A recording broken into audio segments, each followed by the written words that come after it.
আসসালামু আলাইকুম। এখন শুনবেন সংবাদ শিরোনাম।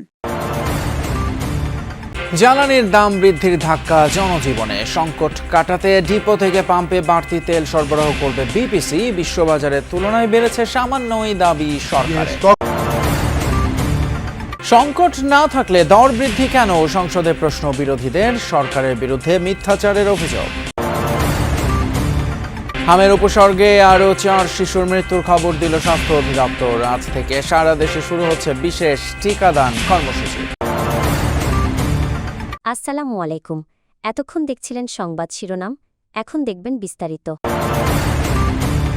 জ্বালানি তেলের দাম বৃদ্ধির প্রভাব পড়তে শুরু করেছে জনজীবনে। বাড়তি দামের বোঝা ঘাড়ে চাপলেও তেলের সংকট রয়ে গেছে আগের মতোই। পাম্পে পাম্পে কয়েক কিলোমিটার দীর্ঘ যানবাহনের সারি। সরবরাহ না থাকায় দিনের বেশিরভাগ সময় বন্ধ থাকতে দেখা যায় বেশ কিছু পাম্প। পরিস্থিতি স্বাভাবিক হতে সপ্তাহখানেক সময় লাগবে বলছেন পাম্প মালিকরা। সপ্তাহের প্রথম কর্মদিবস, দুদিন ছুটির পর অফিস আদালতের জন্য বের হতেই বেশ বড় এক ধাক্কার মুখোমুখি সাধারণ মানুষ। আগের রাত থেকেই বেড়েছে জ্বালানির দাম, সকাল হতেই যার প্রভাব শুরু। এখন পর্যন্ত গণপরিবহনের ভাড়া ঠিক থাকলেও যারা রাইড শেয়ারিং মোটরসাইকেল যোগে কর্মস্থলে যান, গন্তব্যভেদে বাড়তি 30 থেকে 50 টাকা পর্যন্ত গুনতে হয়েছে তাদের। পণ্য পরিবহন সহ নিত্য প্রয়োজনীয় পণ্যের দামেও এর প্রভাব পড়ার শঙ্কা সাধারণ মানুষের। আগের ভাড়া পোষাবো? তেলের লিটারে 20 টাকা বেশি দিতেছি, কিন্তু আগের ভাড়ায় তো পোষাবো না। বলতে ভাই তেলের দাম বাড়ছে, আমাকে টাকা একটু বাড়ায় দেন। যে মাত্র আরম্ভ হয়েছে, তেলের দাম বাড়া মানে জিনিসের দাম বাড়া। জনজীবনে বাড়তি দামের প্রভাব পড়তে শুরু করলেও পাল্টায়নি তেল পাম্পের চিত্র। তেলের জন্য সেই দীর্ঘ লাইন, ঘন্টার পর ঘন্টা অপেক্ষার পরেও নিশ্চয়তা নেই তেল পাবেন কি পাবেন না। ভাই সারা রাত এখানে থাকছে বাইক নিয়ে, আমি আবার সকালে আসছি 6টায়, আসলে আমি এখন এখানে আসি, এখন তেল পাই নাই। যদি দাম বাড়ানোর পর এই ক্রাইসিসটা একটু হলো সমাধান হয়, পার্সোনালি প্রবলেম নাই। মানে দুপুরে 1টা থেকে সিরিয়ালে এখন পর্যন্ত তেল পাইনি। সারা রাত্রে খাওয়া দাওয়া বলতে তো নাই। ক্রেতারা বলছেন জ্বালানির সাথে জড়িত সার্বিক জীবনযাত্রা, পরিবহন খরচ সহ নিত্যপণ্যের মূল্য বৃদ্ধির শঙ্কা ভর করছে তাদের মনে। তবে সবকিছু ছাপিয়ে সবার মুখে একটি প্রশ্ন, জ্বালানি সরবরাহ আগের অবস্থায় ফিরবে কবে? বাড়ায় 2 টাকা, 4 টাকা, 5 টাকা, 20 টাকা, আর 20 টাকা বাড়ায় এই নি সাফা।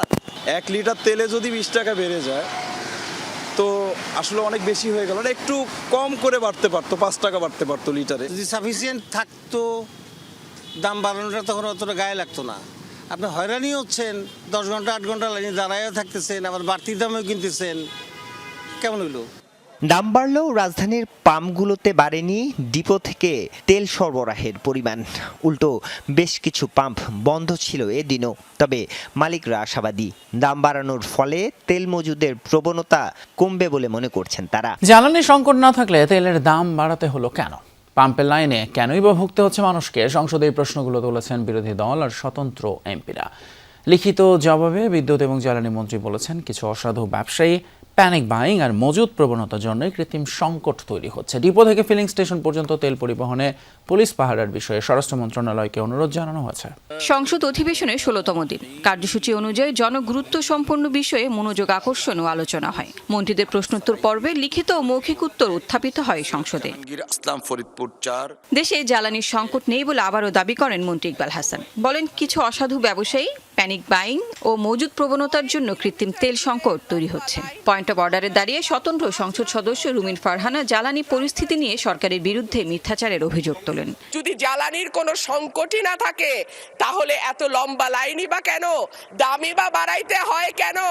অফিস কর্মসূচি সময় পরিবর্তন করতে হয় কেন? উত্থাপিত প্রশ্নের উত্তরে মন্ত্রী জানান, আমদানিকৃত জ্বালানি তেলের প্রায় 20 থেকে 23% হরমুজ প্রণালী দিয়ে আসে। যুদ্ধের কারণে কার্গো আসতে দেরি হচ্ছে। জরুরি চাহিদা পূরণে বিকল্প উৎস থেকে আমদানি করা হবে বলে সংসদকে জানান জ্বালানি মন্ত্রী। জ্বালানি পরিস্থিতিতে কি ব্যবস্থা নেওয়া হয়েছে এমন প্রশ্নে জ্বালানি মন্ত্রী জানান, এরই মধ্যে জেলা পর্যায়ে ফুয়েল পাস চালু করা হয়েছে। রাজধানীর 7টি ফিলিং স্টেশনে পরীক্ষামূলকভাবে চালু করা ফুয়েল পাস অ্যাপে ব্যাপক সাড়া পাওয়া গেছে বলে সংসদে দাবি করেন মন্ত্রী। তিনি তিনি আরও বলেন, কৃষকদের জ্বালানি তেল প্রাপ্তিতে যেন কোনো সমস্যা না হয় এজন্য নির্দেশনা দেওয়া হয়েছে। Filling station agent, pack point ডিলাররা যাতে যথাপরিমাণ জ্বালানি তেল পায় সরকার তা নজরদারি করছে। এ সময় কুইক রেন্টালের নামে আওয়ামী লীগের লুটপাটের প্রশ্নের জবাবে মন্ত্রী বলেন, আওয়ামী লীগ সরকার বিশেষ আইন ব্যবহার করে দরপত্র ছাড়া বিদ্যুৎ কেন্দ্র অনুমোদন দিয়ে দলীয় আর আত্মীয় স্বজনকে সুযোগ দিত। এর ফলে অন্যায্যভাবে বিদ্যুতের দাম বৃদ্ধি ও ক্যাপাসিটি চার্জ নির্ধারণের সুযোগ দেওয়া হয়েছিল। অধিবেশন শেষে ব্রিফ করেন চিফ হুইপ নুরুল ইসলাম মনি। বলেন, সারা বিশ্বের মতো বাংলাদেশেও বাড়ানো হয়েছে তেলের দাম, তবে প্রধানমন্ত্রীর নির্দেশনায় খুব কম বাড়ানো হয়েছে। উৎপাদনের দাম বাড়ে, গ্যাসের দাম বাড়ে, তেলের দাম বাড়ে, এতে আপনার বিদ্যুতের দাম বাড়ে, সব কিছু দাম বেড়ে যায়। দেশবাসীকে অনুরোধ করতে চাই, আপনার যে পরিমাণ তেলের যে পার্সেন্টেজ দাম বেড়েছে সকল কিছুর ওই পার্সেন্টেজের মধ্যেই আপনারা সীমাবদ্ধ থাকবেন।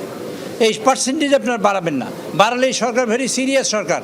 বলেন, মজুতদারদের জন্য কৃত্রিম সংকট, পাম্পগুলোয় যানবাহনের দীর্ঘ লাইন। মজুতদার এবং পাচারকারীদের বিরুদ্ধে অভিযানের পাশাপাশি বিভিন্ন পদক্ষেপ নেওয়ার কথা জানান তিনি। পুকুরের মধ্যে 10,000 ব্যারেল তেল পাওয়া যায়, কবরস্থানের মধ্যে 5,000 ব্যারেল তেল পাওয়া যায়। রাজশাহী, ময়মনসিংহ এবং কুমিল্লায় হাম এবং উপসর্গ নিয়ে আরও 3 শিশুর মৃত্যু হয়েছে। এই রোগে আক্রান্ত এবং মৃত্যুর সংখ্যা বাড়তে থাকায় উদ্বিগ্ন অভিভাবকরা। গত 24 ঘন্টায় রাজশাহী মেডিকেলে হামের উপসর্গ নিয়ে ভর্তি হয়েছে 10 জন, চিকিৎসা শেষে বাড়ি ফিরেছে 26 জন। এই সময়ে ময়মনসিংহ মেডিকেলে নতুন রোগী ভর্তি হয়েছে 34 জন। এছাড়া 24 ঘন্টায় কুমিল্লা মেডিকেলে নতুন রোগী ভর্তি হয় 50 জন। সিলেট, চট্টগ্রাম, বরিশাল, রংপুর ও খুলনা বিভাগেও ক্রমেই বাড়ছে হামে আক্রান্তদের সংখ্যা। বিভিন্ন জেলায় সদর হাসপাতালগুলোতে শয্যার সংকট দেখা দিয়েছে। কিছু কিছু জায়গায় ওয়ার্ডের বাইরে রেখেও চিকিৎসা দেওয়া হচ্ছে রোগীদের। এতে সংক্রমণ ঝুঁকি আরও বাড়ছে। এদিকে আজ থেকে সারা দেশে একযোগে শুরু হচ্ছে বিশেষ টিকাদান কর্মসূচি। ডাক্তার দেখাই এখানে ভর্তি করাইছি। এখন তো রোগীর অনেক চাপ, এখানে জায়গা নাই, অনেক কষ্ট হইতেছে, গরম পড়তেছে।